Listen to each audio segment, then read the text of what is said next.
Bismillahirrahmanirrahim. Assalamualaikum warahmatullahi wabarakatuh. Kita bertemu kembali pada pertemuan 6 mata kuliah pemrograman berbasis web Fakultas Teknologi Informasi Universitas Selatan Samosir. Di pertemuan 6 ini kita akan membahas mengenai DOM dan JavaScript ya, DOM and JavaScript. Jadi kita akan bahas kupas tuntas apa itu DOM dan JavaScript.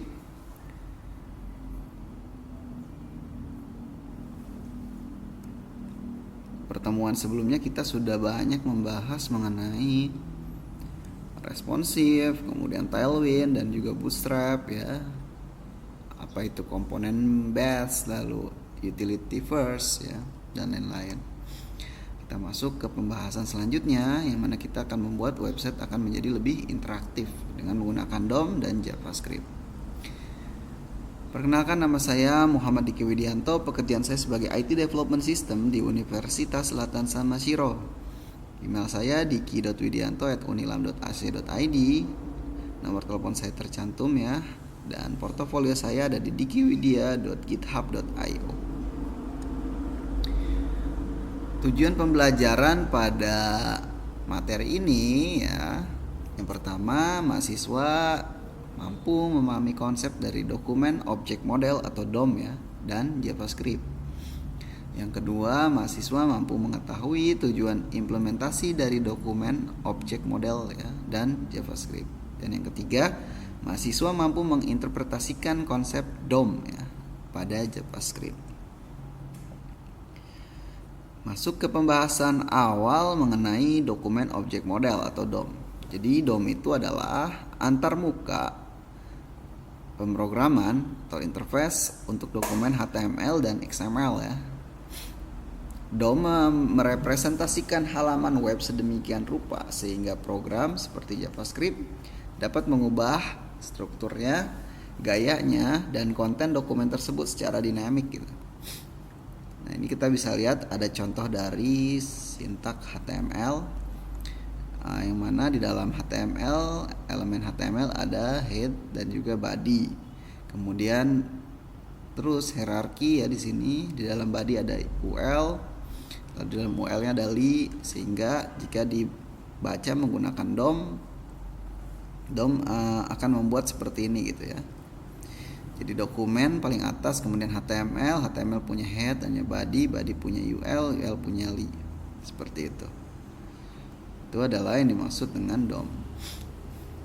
Nah, di sini kita akan bahas konsep pohon DOM atau DOM tree ya. Jadi, ketika browser memuat halaman HTML ya, sebetulnya gitu ya, browser akan mengubah kode teks tersebut menjadi model objek berbentuk pohon.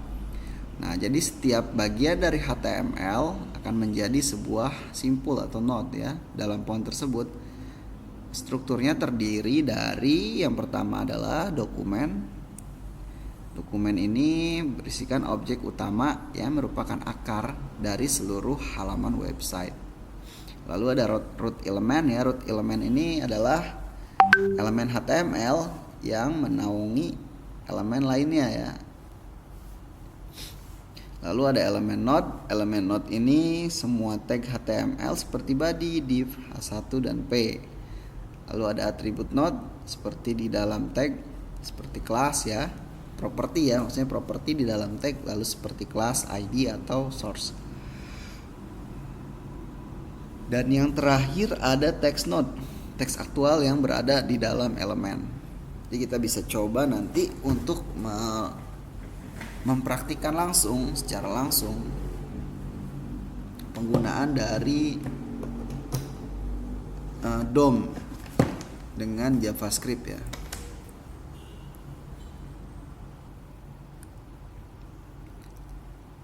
Lalu DOM tree ini adalah contoh dari DOM tree. DOM tree ya, ada dokumen, lalu root element, elemen head, elemen body, elemen title, dan lain-lain ya di sini.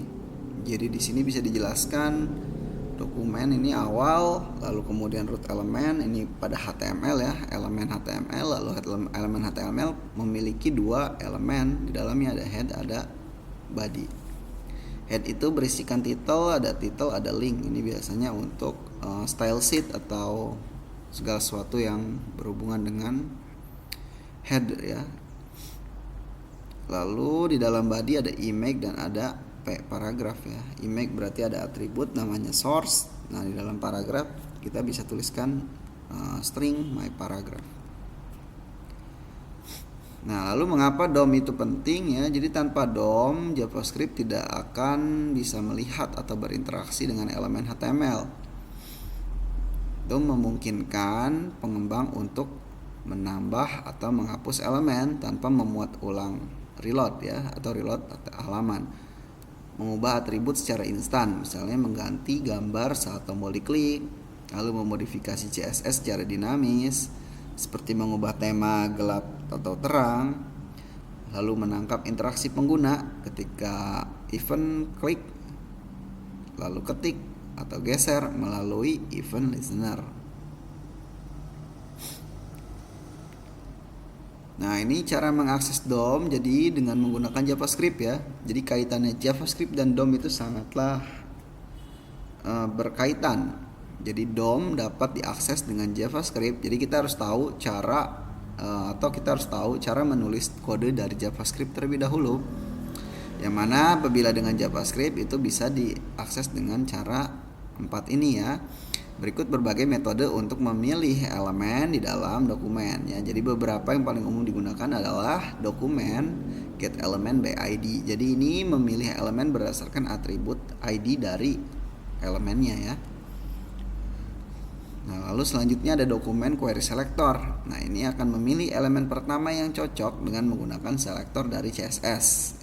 Jadi bisa menggunakan elemennya, nama kelasnya atau nama ID-nya gitu. Jika menggunakan elemen tinggal tulis aja elemennya apa. Jika menggunakan kelas berarti diawali dengan titik, dan jika menggunakan ID maka diawali dengan pagar ya. Nanti selebihnya kita akan coba praktikkan agar lebih jelas. Selanjutnya dokumen query selector all. Jadi memilih semua elemen yang cocok dengan selector CSS. Lalu dokumen get element by class name. Lalu memilih elemen berdasarkan nama kelasnya ya. Untuk yang satu yang ini, yang elemen by ID dan elemen by class name, ini langsung aja kita bisa tulis nama ID-nya dan juga nama kelasnya tanpa harus menggunakan pagar dan juga titik ya.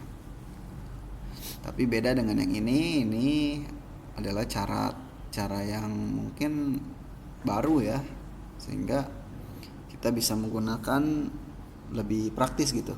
Jika untuk ID kita menggunakan pagar, jika untuk kelas kita menggunakan titik.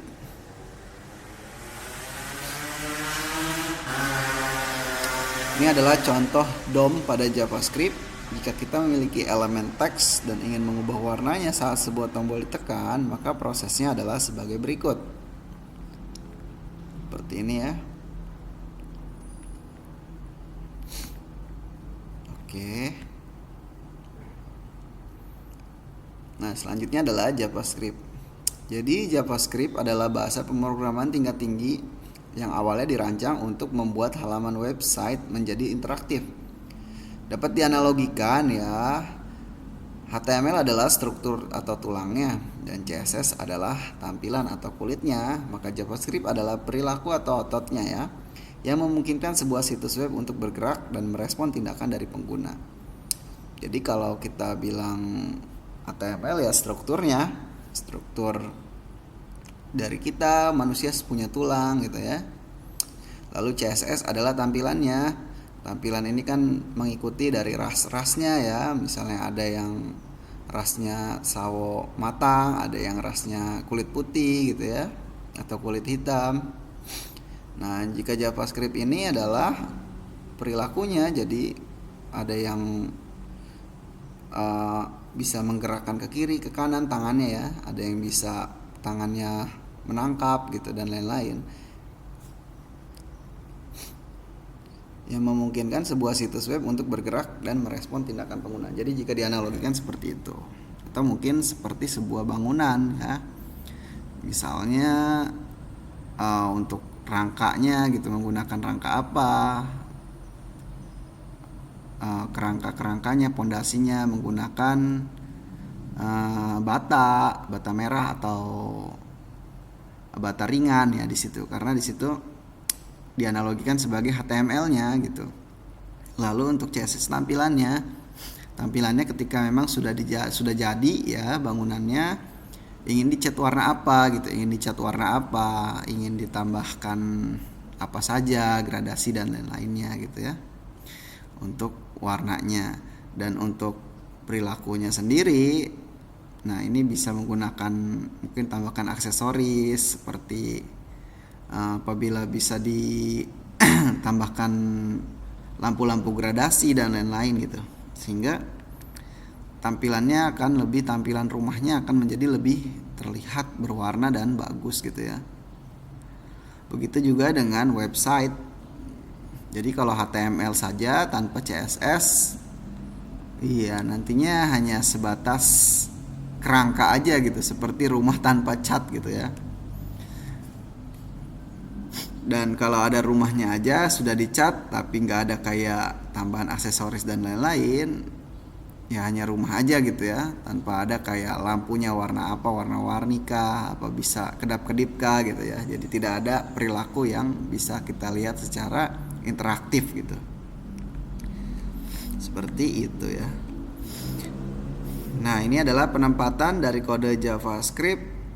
Ada 3 cara utama ya untuk meletakkan kode JavaScript dalam project web. Ini sama halnya seperti kemarin kita membahas mengenai CSS. Ada 3 cara juga ya. Yang pertama bisa menggunakan internal. Jadi kita menulis langsung file HTML menggunakan tag script, biasanya diletakkan di akhir tag atau body. Nah, selanjutnya adalah eksternal, yaitu menulis kode di file terpisah dengan ekstensi .js.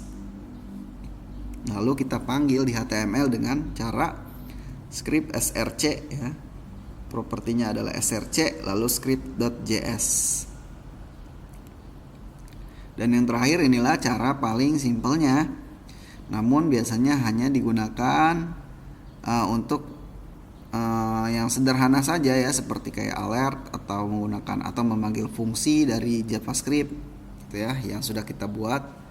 Karena kalau ditulis langsung JavaScript-nya di dalam situ lumayan panjang juga gitu ya, dan nanti akan membuat kita agak bingung nantinya membaca dari kodenya. Ini adalah dengan cara menggunakan inline, jadi menulis langsung di atribut elemen HTML. Contohnya button on click. Nah, ini kita ketika button diklik, maka ya apa yang akan terjadi? Alert hello, artinya menampilkan sebuah dialog pop up ya pada browser yang berisikan tulisan hello ketika diklik. Ini bisa menggunakan inline ya. Jadi ada 3 cara bisa menggunakan inline, eksternal dan internal. Untuk struktur sintaksis dasar, jadi deklarasi variabel pertama ya, ada deklarasi variabel. Ada 3 cara untuk membuat variabel. Yang pertama menggunakan let, lalu const, lalu var. Untuk let sendiri digunakan untuk variabel yang nilainya bisa berubah. Jadi misalnya kita ingin pertama namanya adalah Ahmad, lalu kemudian pada kondisi tertentu Ahmad akan kita ganti namanya jadi Dani. Nah, itu kita bisa membuat dengan cara let gitu ya. Kemudian sebutkan nama variabelnya name, lalu kemudian Ahmad, lalu kemudian di bawahnya kita bisa panggil lagi nama lalu sama dengan Dani gitu. Jadi sehingga Ahmad itu nanti akan berubah namanya menjadi Dani. Nah, ini tuh secara teori jadi digunakan untuk variabel yang emang nilainya bisa berubah. Berbeda dengan const ya, dimana digunakan untuk variabel yang nilainya tetap gitu. Jadi ketika dipakaikan const itu nggak boleh dirubah lagi gitu ya. Yang tadinya Ahmad kita nggak boleh ubah jadi Dani gitu. kecuali memang sudah ada penetapan lain seperti consnya itu dalamnya itu berupa objek ya. Jadi kan objek ya sudah, objek tidak akan bisa berubah, yang hanya bisa berubah dari suatu objek adalah value-nya saja. Jadi kita bisa tuh kalau kayak gitu berarti kita panggil namanya nanti ya, nama objeknya, kita buat objeknya gitu ya dari menggunakan cons, lalu apa namanya, lalu kemudian sama dengan objeknya, lalu kemudian nanti kita bisa mengubah-ubah nilai dari objek yang kita buat tadi gitu. Jadi bisa diubah tapi berbeda cara pengubahan dengan menggunakan let dan cons.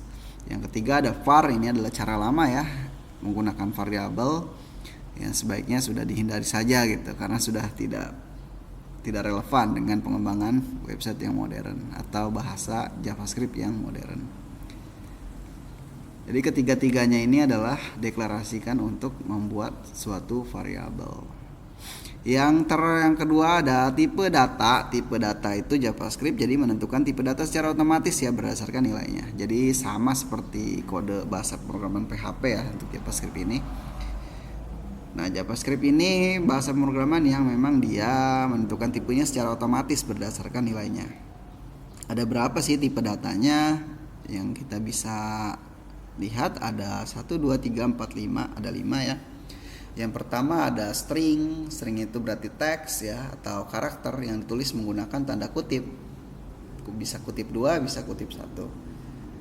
Lalu ada number atau angka, ya ini adalah bilangan bulat atau desimal. Lalu ada boolean, ini itu bernilai true or false, dan array ya kumpulan data ya ditulis menggunakan siku. Dan yang terakhir ada objek yaitu kumpulan pasangan kunci dan nilai yang ditulis menggunakan kurung kurawal.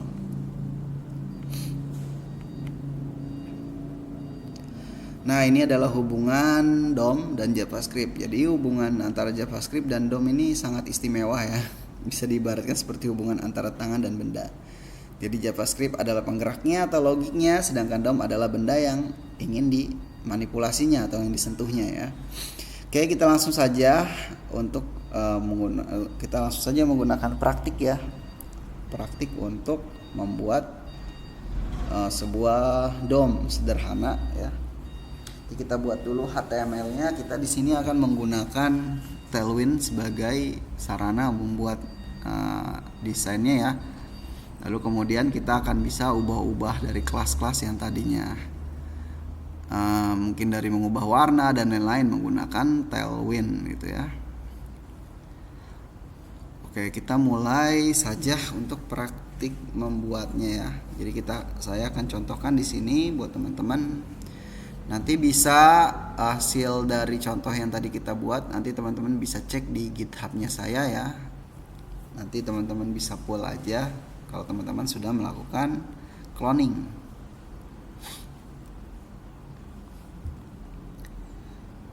Oke, pertama saya sudah siapin di sini sebuah folder, lalu saya akan beri nama di sini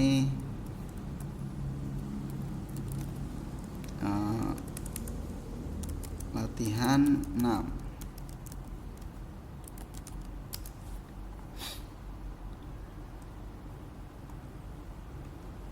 Oke, ini ya.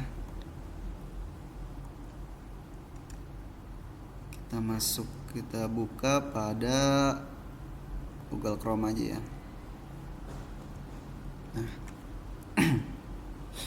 Jadi pasti kosong ya. Pastinya kosong karena kita tidak ada apapun di sini. Lalu kita bisa buka dokumentasi dari Tailwind.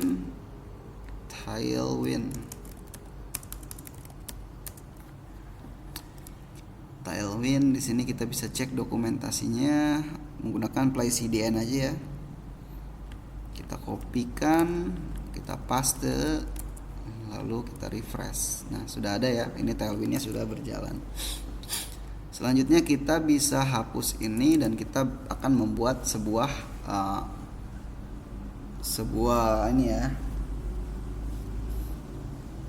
DOM. Bagaimana caranya ya? Kita buat di sini yang pertama screen-nya dulu. Flex min hascreen waveful P12. Oke. Lalu selanjutnya adalah kita buat inputannya ya. input type text ya, biasa placeholder, masukkan nama ya, lalu kelas px2 py 1,5.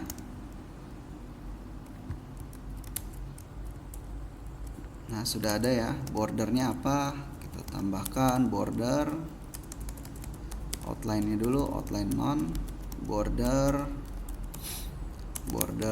sky ya 400. Oke. Nah sudah ada ya, kita buat sebuah card dulu lah ya.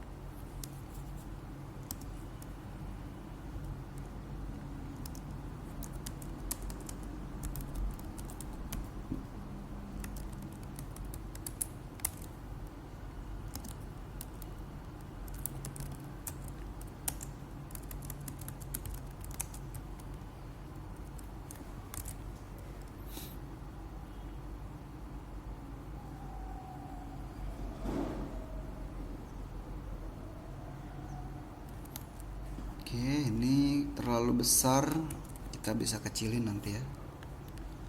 Minha screen flex rounded P5 Hafid.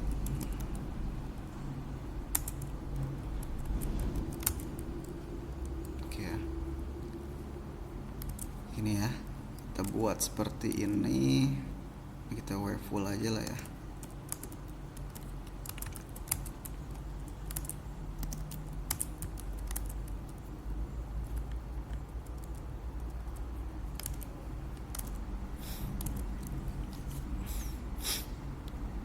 Selanjutnya adalah kita buat 50. Ini sky 600 agar lebih tebal.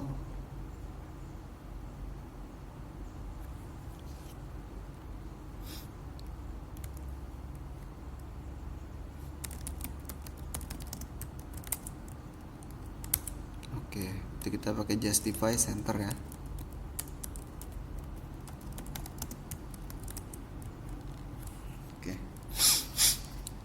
Seperti ini ya. Kita sudah buat masukkan nama.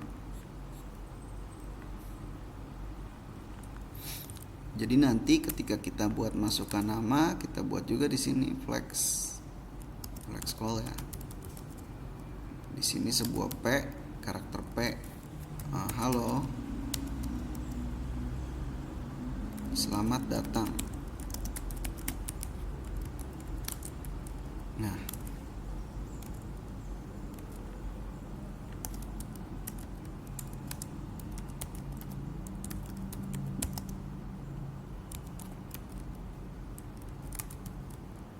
halo selamat datang ya, ini MT aja lah ya. Nah, halo selamat datang ya. Jadi kalau kita tuliskan namanya di sini, nanti akan masuk ke sini ya, kayak gitu. Itu kita bisa gunakan DOM-nya. Di sini kita buat dulu JavaScript. Berarti kita menggunakan metode internal ya. Kita menggunakan jenisnya penulisan internal ya.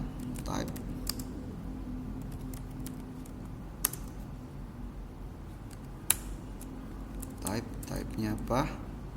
Teks JavaScript. Gak pakai ini pun gak masalah sih. Kita coba panggil dulu di sini DOM-nya apa yang menjadi triggernya, berarti input. Nah, oke, kita buat input berarti ya. Const input name sama dengan, nah kita panggil dokumen lalu menggunakan query selector. Nah, kita langsung panggil input ya. Seperti itu. Lalu query selector untuk yang kedua adalah yang ini, yang welcome, yaitu menggunakan P ya, welcome. Kita langsung menggunakan ini P, ini input gitu, langsung gitu aja karena kita tidak menggunakan kelas dulu ya. Nah, lalu kita buat sebuah event input. Nah, add event listener ketika menginput, maka seperti ini ya. Nah, jadi ketika ini nanti di refresh, kita masukkan di sini. Halo, selamat datang Moch Diki Widi Anto. Nah, ini akan mengikuti di bawahnya dengan otomatis sesuai dengan nama yang kita tulis. Nah, ya seperti itu. Itu yang dimaksud dengan DOM. Jadi DOM itu akan DOM dan JavaScript. Jadi itu akan memanipulasi dari DOM-nya yang memang sudah terbentuk di browser ya. Jadi HTML-nya nanti akan dimanipulasi oleh JavaScript gitu. Ketika kita menuliskan seperti ini, lalu event di sininya adalah input, maka artinya input itu ketika kita mengetik ya, gini. Itu artinya bisa dikatakan input untuk eventnya, namanya event input. Lalu ada event apa lagi? Ada namanya event untuk on blur ya, blur gitu ya.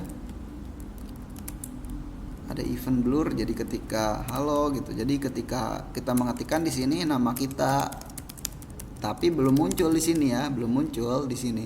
Hanya saja ketika kita keluar dari kursornya dari sini, maka langsung muncul. Ini adalah event untuk blur ya. Ada juga change ya, sama ya seperti blur. Jadi ketika kita mengetikkan halo, dia belum muncul, atau siapa ya namanya ya. Nah, ini belum muncul. Tapi kalau kita klik sembarang di sini maka akan muncul. Nah, kalau yang ingin yang kayak tadi yang langsung diketik langsung muncul, kita menggunakan input atau key up. Jadi kalau kita ketikkan moch langsung muncul moch. Seperti itu untuk pembahasan atau contoh dari penggunaan DOM. Lalu selanjutnya kita juga bisa di sini buat warnanya ya menjadi berbeda gitu, berbeda-beda warnanya.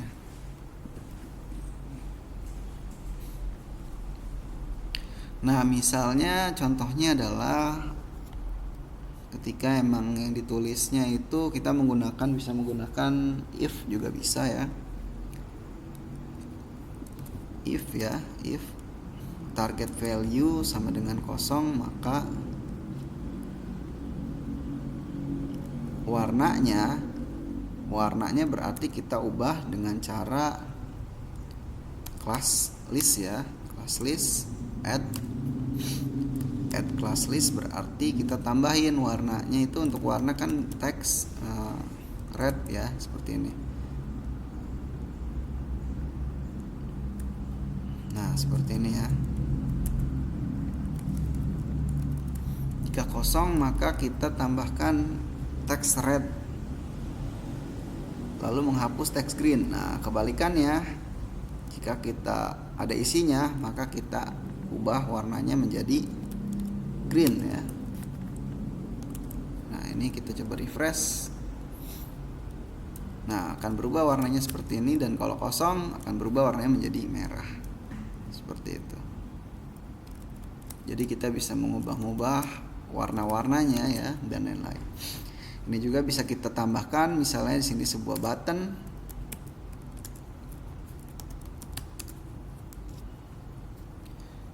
class px2 py 1,5 ya, inline block. Halo, buttonnya namanya adalah submit misalnya. Ini adalah BG sky, BG blue, hijau aja ya, green 500 misalnya. Text white run into 3 oke. Over rounded BG. Nah, seperti ini ya. Ini kita tambahin kursor pointer. Oke. Ini kita tambahin webfit ya. Nah, segini ya. sudah bagus ya. Namun ketika ininya kosong, kita bisa ubah di sini. Berarti kita tambahkan dulu di sini cons P ya. Cons untuk submit, untuk ngambil button ya. Nah, jika kosong, maka kita ubah, kita hapus berarti submitnya, class listnya. Kita remove class list, kelasnya kita remove yang BG green dan ubah menjadi BG red ya jika kosong. Lalu ini juga sama, kita add BG green dan juga menghapus BG red, balikannya ya. Dan kita ubah di sini berarti untuk tulisannya submit text content ya, kita bisa ubah menjadi submit. Dan ini kita bisa ubah menjadi tidak bisa submit ya, seperti itu. Oke, kita refresh. Nah, kita masukkan namanya halo. Nah, maka akan muncul tidak bisa submit dan akan berubah menjadi submit. Ini kebalik ya. Yang ini yang nggak bisa submit nih harusnya, yang ini yang submit.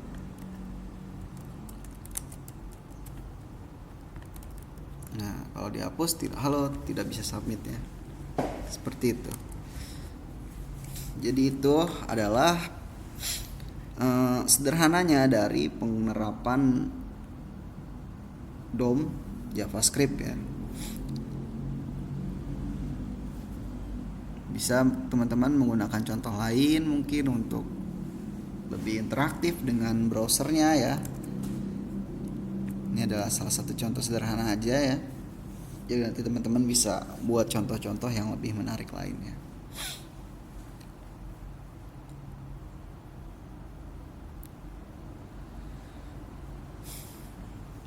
Oke, kita nanti push ini ya, kita push ke GitHub. Kemudian teman-teman bisa belajar ya.